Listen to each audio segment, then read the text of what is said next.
Hello students, आज की इस वीडियो में हम लोग बात करेंगे क्लास 10th की मैथमेटिक्स के चैप्टर 8 जिसका नाम है ट्रिग्नोमेट्री, उसकी एक्सरसाइज 8.1 के बारे में।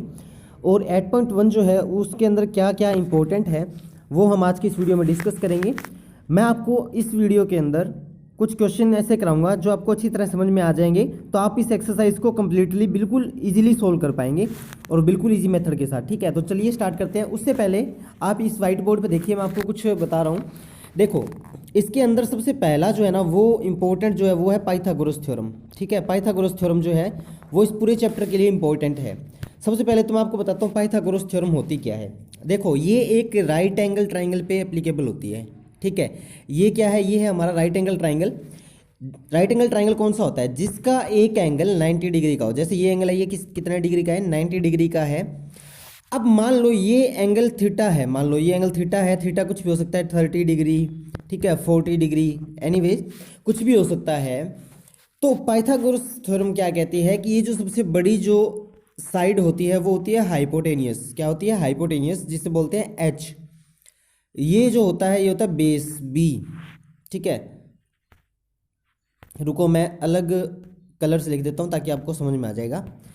हाँ, अब ठीक है। ये जो होता है वो क्या होता है? बी, यानी कि बेस होता है। ठीक है, और ये जो होता है ये क्या होता है? हमारा परपेंडिकुलर होता है। ठीक है, तो पाइथागोरस थ्योरम क्या कहती है कि जब कोई भी ट्राइंगल हो उसके अंदर एक एंगल 90 डिग्री का हो और एक एंगल थीटा, मतलब कुछ भी दिया हो, थीटा 30 डिग्री हो सकता है, ये 40 डिग्री भी हो सकता है। उसके जो थीटा होता है ना उसके जस्ट सामने वाली साइड हमेशा परपेंडिकुलर रहती है, सबसे बड़ी साइड हाइपोटेन्यूस रहती है, और उसके बाद में जो साइड बचगी वो बेस रहती है। तो पाइथागोरस थ्योरम क्या कहती है? पाइथागोरस थ्योरम कहती है, उसका एक फॉर्मूला होता है। क्या होता है वो फॉर्मूला? वो आप यहाँ पे देखेंगे। फॉर्मूला होता है हाइपोटेन्यूस का square is equal to base का स्क्वायर प्लस परपेंडिकुलर का स्क्वायर। ठीक है, ये क्या है? ये फॉर्मूला है। किसका फॉर्मूला है? ये पाइथागोरस थ्योरम का फॉर्मूला है। हाइपोटेन्यूस का square is equal to base का स्क्वायर प्लस परपेंडिकुलर का स्क्वायर। पाइथागोरस थ्योरम क्या कहती है? पाइथागोरस थ्योरम ये कहती है कि जो हाइपोटेनियस है, सबसे बड़ी साइड, उसका स्क्वायर इन दोनों साइड के स्क्वायर के सम के इक्वल होता है। ठीक है, यानी कि सबसे बड़ी साइड कौन सी होगी? हाइपोटेन्यूस। हाइपोटेन्यूस का स्क्वायर बेस के स्क्वायर प्लस परपेंडिकुलर के स्क्वायर के सम के बराबर होता है। ठीक है, ये बात अगर यदि आपको समझ में आ गई तो आपको ये चैप्टर बिल्कुल इजीली समझ में आ जाएगा। अब जो ट्रिग्नोमेट्रिक रेशियो होते हैं वो 6 होते हैं। टोटल कितने होते हैं? 6 होते हैं। ठीक है, इनके फॉर्मूले होते हैं। जैसे देखो, ये एक राइट एंगल ट्राइंगल है। ठीक है, राइट एंगल ट्राइंगल के अंदर ये हमारा परपेंडिकुलर, ये हमारा बेस, ये हमारा हाइपोटेन्यूस। अब 6 क्वांटिटीज होती हैं, 6 क्वांटिटीज होती हैं। कौन कौन सी होती है? Sine theta, cos theta, tangent theta, ठीक है, cot theta, secant theta and cosecant theta. ये 6 क्वांटिटीज होती हैं हमारे पास। ठीक है, अब एक बात देखो कि जो फॉर्मूला होता है वो कौन सा होता है।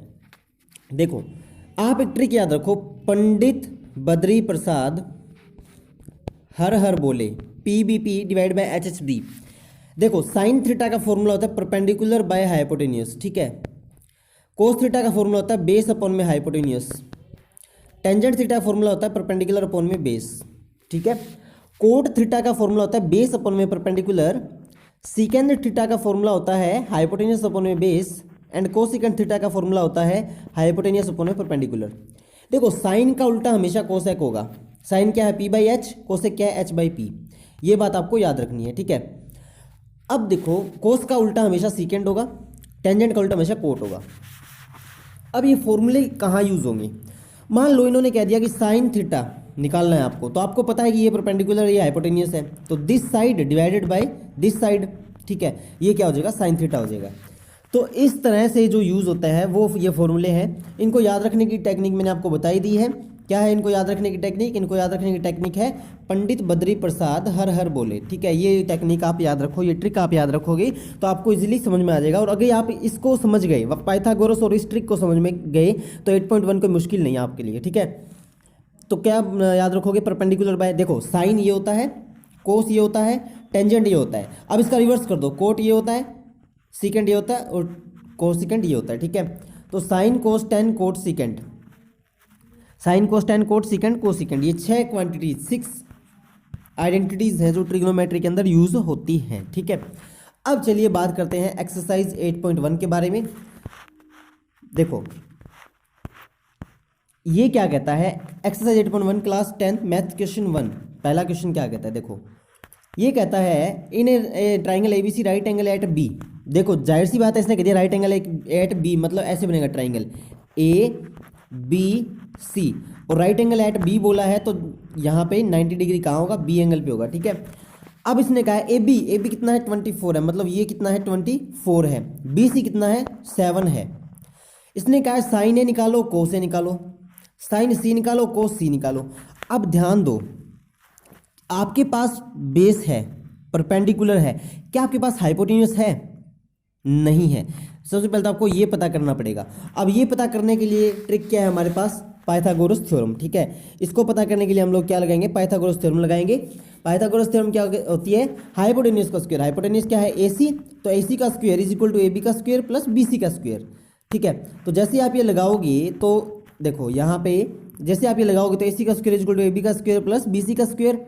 AB क्या है 24, BC क्या है 7, तो 24 का स्क्वायर कितना होगा 576 प्लस 7 का स्क्वायर 49, दोनों को ऐड किया तो कितना आया 625 सेंटीमीटर। ठीक है, अब आपको एक पता होना चाहिए, जब ऐसे लिखा होता है AC square is equal to 625, तो जैसे हम स्क्वायर हटाते हैं, जैसे हम ये स्क्वायर हटाएंगे तो इसके ऊपर क्या आ जाता है, इसके ऊपर आ जाता है under the root, under the root, और अंडर द रूट 625 का क्या होता है 25 होता है। तो इसका मतलब क्या हुआ कि ये जो AC जो साइड है वो कितनी आ गई हमारे पास 25 आ गई है। अब हमारे पास तीनों चीज़ें, देखो साइन के लिए हमें हाइपोटेन्यूस तो चाहिए था क्योंकि फॉर्मूला होता है P/H, हाइपोटेन्यूस हमारे पास था नहीं, तो सबसे पहले आपको ये देखना है जो आपके पास नहीं दिया हुआ है उसको आप फाइंड आउट करोगे और पाइथागोरस लगाओगे और उसके बाद उसकी वैल्यू को फाइंड आउट करोगे, बाद में उसको एप्लीकेबल करोगे क्वेश्चन के अंदर। ठीक है, अब हमारे पास हाइपोटेन्यूस कितना आ गया 25 आ गया है, बेस हमारे पास 24 है, परपेंडिकुलर हमारे पास 7 है। ठीक है, अब एक बात यहाँ पे ध्यान देने वाली है, इसने देखो यहाँ पे इन दोनों क्वेश्चन की क्वांटिटीज में आपको फर्क लगेगा। यहाँ पे साइन ए यानी कि ये ओनली ए एंगल की बात करें, देखो ऐसे है ना ABC। अब आपको एक खास फैक्ट बताता हूँ, वीडियो को ध्यान से देखो, ए एंगल दिया तो मतलब ये वाला एंगल है, तो ये परपेंडिकुलर हो गया, ये हाइपोटेन्यूस हो गया, ये बेस हो गया। हाइपोटेन्यूस हमेशा सेम रहता है, एंगल चेंज होने पे बेस और परपेंडिकुलर चेंज हो जाते हैं। कैसे, अब इसने कहा है साइन सी का मतलब क्या हुआ, ये ग्रीन मार्क देखना कहाँ चलेगा, साइन सी का मतलब क्या हुआ, ये वाला एंगल है, और जैसे ये वाला एंगल हुआ तो ये बेस नहीं रहेगा, फिर ये हो जाएगा परपेंडिकुलर, और ये परपेंडिकुलर नहीं रहेगा, ये क्या हो जाएगा बेस हो जाएगा। ठीक है ना, हमेशा एक बात याद रखो, जो एंगल दिया है उसके सामने वाला हमेशा परपेंडिकुलर होता है।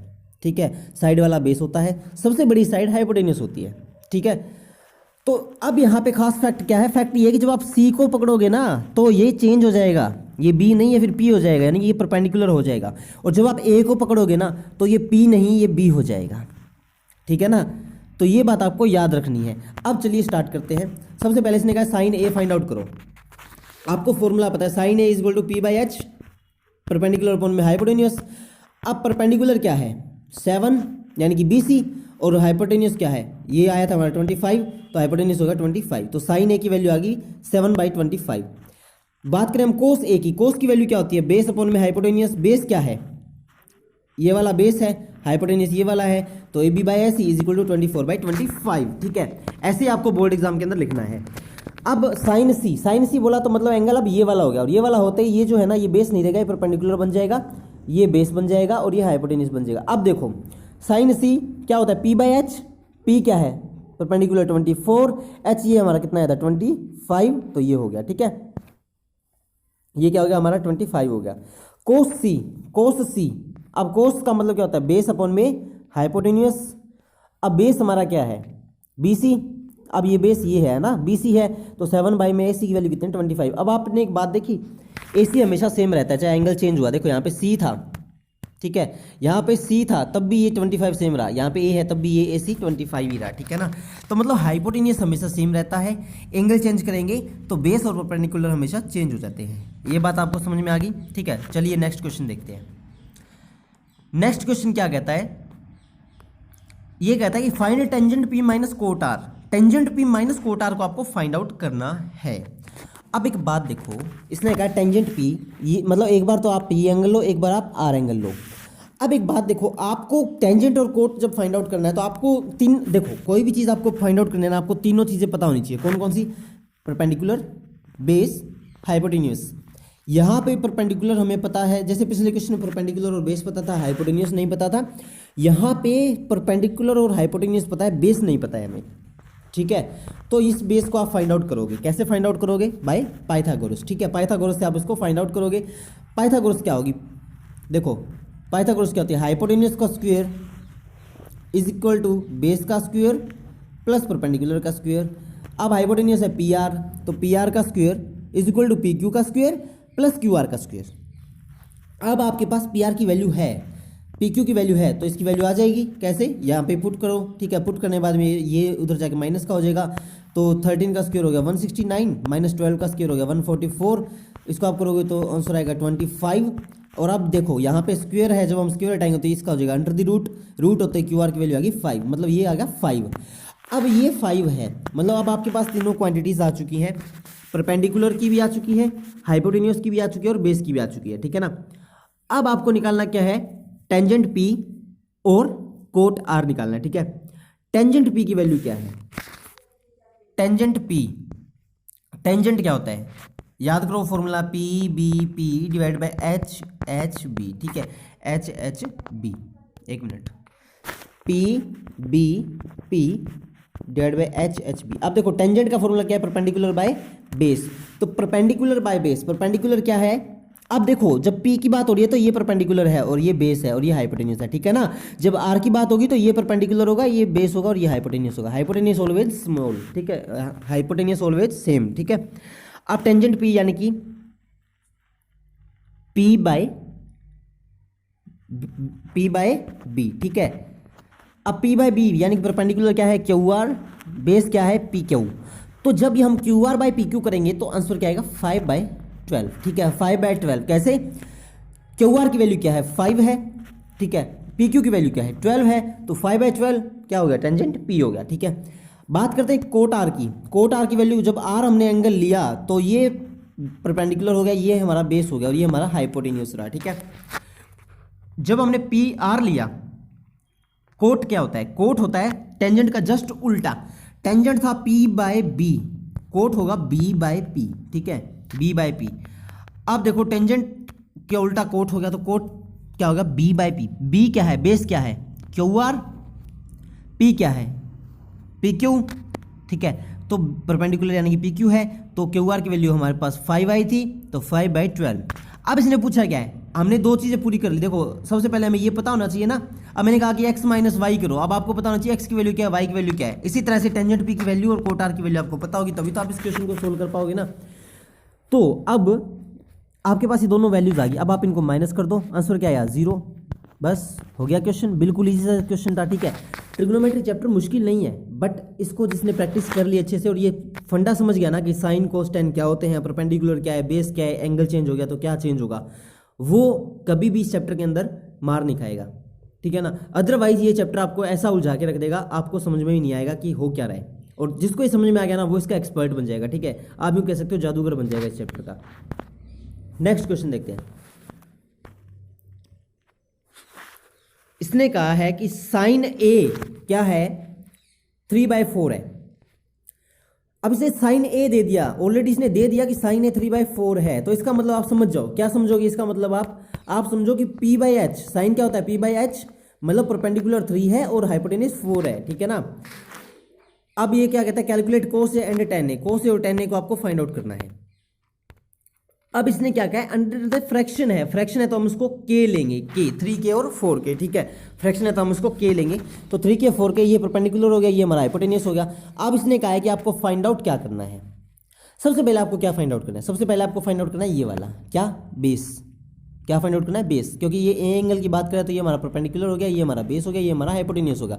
सबसे पहले आपको ये बेस फाइंड आउट करना है, क्योंकि मैंने आपको हमेशा से कहा है ट्राइंगल के अंदर ट्रिग्नोमेट्री तभी लगेगी जब आपके पास ये तीनों साइड्स अवेलेबल होंगी, otherwise you can not afford and you can not solve this question, ठीक है। अब देखो हाइपोटेन्यूस 4K है, परपेंडिकुलर 3K है, बेस हमें निकालना है, निकाल लेंगे जी बाय पाइथागोरस। बेस हम निकालेंगे तो 7K² आ गया, ठीक है ना। अब 7K² है, ये ए बी स्क्वायर की वैल्यू है। अब हम यहाँ से स्क्वायर हटाएंगे तो इसके ऊपर आ जाएगा अंडर द रूट, और जैसे यहाँ इसके ऊपर रूट आएगा तो के स्क्वायर, स्क्वायर का रूट हमेशा सेम होता है। जैसे मान लो 5 स्क्वायर का रूट हम करें तो वो 5 हो जाता है। कैसे? 5 स्क्वायर का रूट क्या हो गया 25, और 25 का रूट क्या हो गया 5। इसी तरह से के स्क्वायर जब भी आए ना के स्क्वायर का रूट, तो वो ऑलवेज के होता है। तो 7 का रूट तो रूट 7 हो गया, और के स्क्वायर का रूट के हो गया, तो के रूट 7 इसका वैल्यू आ जाएगी, के रूट 7। ठीक है, अब क्या करना है हमें, कोस से निकालना था। कोस क्या होता है b बाई एच। ठीक है, बेस क्या है हमारा ए बी, हाइपोटेन्यूज क्या है हमारा ए सी। तो इसकी वैल्यू आई थी अंडर रूट 7 के। ठीक है, और इसकी है 4 के, तो अंडर रूट 7 के डिवाइड बाई 4 के से के हमारा कैंसिल हो गया, तो अंडर रूट 7 बाई 4। और टेंजेंट ए की वैल्यू क्या होती है p बाई बी। तो p हमारे पास क्या था बी सी, और b हमारे पास क्या है ए बी। तो 3 के डिवाइड बाई अंडर रूट 7 के से के कैंसिल हो गया, तो 3 बाई अंडर द रूट 7। ठीक है, समझ में आ गया क्वेश्चन। नेक्स्ट देखते हैं। इसने कहा है कि 15 cot A is equal to 8। अब देखो यहाँ पे आपको क्या करना है, सिंपल सी बात है, 15 cot A is equal to 8 है, तो आपको आप कोट ए को अलग कर लो। कोट ए का मतलब क्या होगा 8/15, क्योंकि 15 इधर मल्टीप्लाई में उधर जाके डिवाइड में हो जाएगा। ठीक है ना, तो 8/15 हो गया। अब कोट की वैल्यू क्या होती है, कोट की वैल्यू होती है p बाय बी। ये क्या होती है टेंजेंट की वैल्यू, इसका आप उल्टा करोगे तो होगी कोट की वैल्यू यानी कि b बाय पी। अब b हमारे पास क्या है बेस, तो बेस यानी कि 8 और p यानी कि परपेंडिकुलर यानी कि 15, तो 8 k और 15 की। आप इसको k मानो या ना मानो कोई दिक्कत नहीं है, बट मानना है तो आप मान लो, चाहे बाद में ये कट भी हो जाएगा, क्योंकि यहाँ पे आगे देखो k कट हो रहा है। ठीक है, तो अब आप क्या करोगे पाइथागोरस लगाओगे, क्योंकि आपके पास हाइपोटेन्यूस नहीं है, और जब हाइपोटेन्यूस भाई साहब नहीं होंगे ना तब तक ये क्वेश्चन नहीं होगा। हाइपोटेन्यूस आप इसको सोल्व करो, पाइथागोरस लगाई, क्या ए सी का square is equal to A B का स्क्वायर प्लस बी सी का स्क्वायर। ए बी की वैल्यू क्या है 8k, बी सी की वैल्यू क्या है 15k। दोनों को सोल्व किया, आंसर है 289, और 289 किसका अंडर रूट होता है 17 का होता है, तो आंसर आया 17k। ये 17k आ गया, आपको फाइंड आउट क्या करना था sine A and secant A. Sine A की वैल्यू क्या होती है p बाई एच, यानी कि perpendicular upon hypotenuse. Perpendicular B C है, हाइपोटेन्यूस ए सी है, इसकी वैल्यू 15 है, इसकी वैल्यू 17 है, हाइपोटेन्यूस की 17 है, तो के से के कट हो गया, तो 15/17। ठीक है, आ रही है ना बात समझ में। सीकेंट ए क्या होता है, सीकेंट ए तुम खुद सोचो, सीकेंट ए क्या होता है, याद रखो वो formula p/b divide by h/b। ठीक है, पंडित बद्री प्रसाद अरर बोले तो sine cos 10 coat secant h/b होता है। h कितना है 17k और b कितना है 8k, k से k कैंसिल हो गया, तो कितना बचा 17/8। ठीक है, ये था क्वेश्चन, बस बिल्कुल सिंपल सा क्वेश्चन था। ये आज की वीडियो का लास्ट एंड फाइनल क्वेश्चन है। उससे आगे जो क्वेश्चन है 3-4 क्वेश्चन जो हैं जो भी हैं वो आप खुद सोल्व करके देखोगे। अगर नहीं होते हैं तो कमेंट करके बता देना, नेक्स्ट वीडियो उसके ऊपर अपने लेके आएंगे। ये भी आप कर ही सकते हो। वैसे देखो, इसने कहा है कि secant theta is equal to 13/12 है। सीकेंट का मतलब क्या होता है परपेंडिकुलर बाय बेस, यानी कि perpendicular sorry hypotenuse bye base. तो हाइपोटेन्यूस 13 और बेस हो गया हमारा 12। ठीक है, तो 13/12 यानी कि AC बाई AB। अब आप इसको निकालो परपेंडिकुलर को पाइथागोरस से। परपेंडिकुलर आ जाएगा हमारे पास कितना आ जाएगा 5 आ जाएगा। ठीक है, ये के आप समझो मत, चाहे के आप मानो चाहे ना मानो, ये तो सिंपल करने के लिए मैंने मान लिया है। बाकी आप के चाहे मत मानो, सीधा ही रखते रहो। ठीक है, तो ये 5 आ गया। अब आपको निकालना क्या साइन और कोस टेंजेंट थीटा निकालने। साइन का क्या होता है p बाई एच, परपेंडिकुलर की वैल्यू 5 है, h की वैल्यू 13 है, तो 5/13 हो गया। कोस थीटा की वैल्यू क्या है b बाई एच, बेस की वैल्यू 12 है, h की वैल्यू 13 है। इसी तरह से टेंजेंट थीटा क्या होता है, टेंजेंट थीटा क्या होता है p by B, perpendicular by base, perpendicular की वैल्यू 5 है, बेस की वैल्यू 12 है, तो हो गया सोल्व। ठीक है, तो ये आपका आंसर आ जाएगा 5/13, 12/13 एंड 5/12। ठीक है ना, बस आपको क्या याद रखना है, देखो इस वीडियो में आपको बताता हूँ आपको क्या याद रखना है। आपको याद रखना है कि पाइथागोरस क्या होती है, उसको हम यूज़ कैसे करते हैं, ये ट्रिग्नोमेट्रिक क्वांटिटीज़ क्या क्या होती हैं ये वाली। ठीक है, इनकी वैल्यूज़ कैसे निकालते हैं, परपेंडिकुलर क्या होता है, बेस क्या होता है, एंगल को जैसे हम चेंज करेंगे तो क्या फ़र्क पड़ेगा, क्या इफेक्ट पड़ेगा। ठीक है, तो ये चीज़ें आपको याद रखनी है। अगर आप ये चीज़ें याद रखते हो ना तो 8th चैप्टर आपके लिए कोई मुश्किल नहीं है। ठीक है, तो अगर आपको ये चैप्टर समझ में आ गया हो तो कमेंट करके बता देना कि समझ में आ गया। अगर नहीं आया हो तो भी आप कमेंट करके बता देना। तो मिलते हैं नेक्स्ट वीडियो में, तब तक के लिए बाय बाय, टेक केयर।